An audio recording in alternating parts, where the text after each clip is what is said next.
Hello, Algebra 2.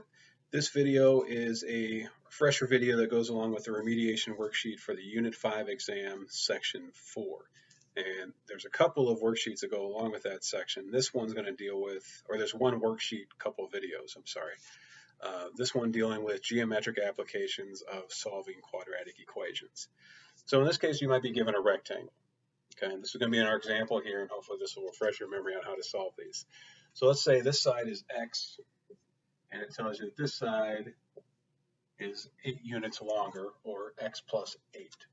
And it wants you to solve for x so that the area of this rectangle is going to be, let's say, 48. Well, we have to think, how do I find the area of a rectangle? I just multiply the width times the length, right? So in this case, my area is going to be equal to x times x plus 8. That's our area formula. Well, we know that this area has to equal 48 because that's what we want to find. We want to find the value of x when this area equals 48. So let's rewrite that as x times x plus 8 equals 48. All right, so what we have to do first is we have to distribute this x through. So we get x squared plus 8x equals 48. Now you can see we've got that trinomial, that quadratic equation we've been working with. What's our first thing we do? We set this thing equal to 0. So we're going to get x squared plus 8x minus 48 equals 0. So now we have our quadratic equation. Well, how are we going to use, what are we going to do? Are we going to use the square root method? No, because remember, a square root method, we just had a squared component and number.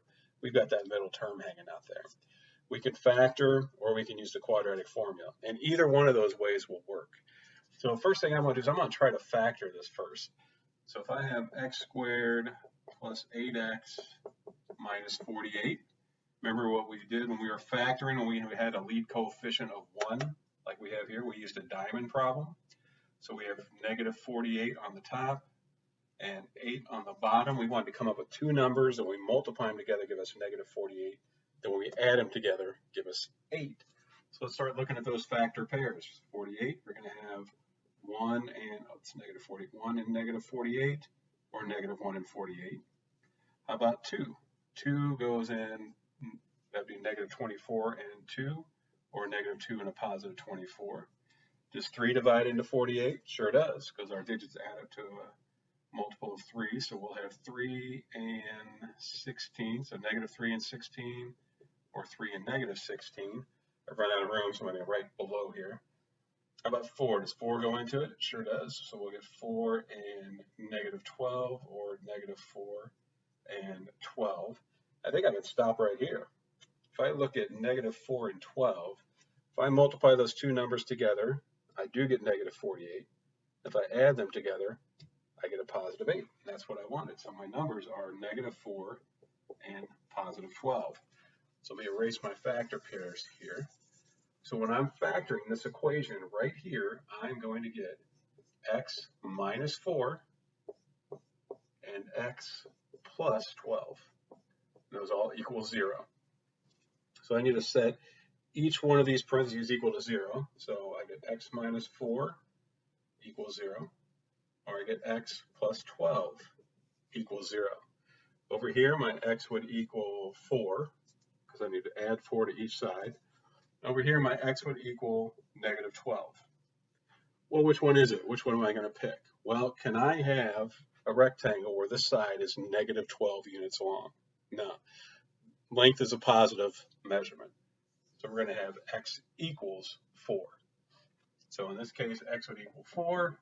And if we wanted to test that out, if we made this 4, and then we make that a 4 right here, that would be 12.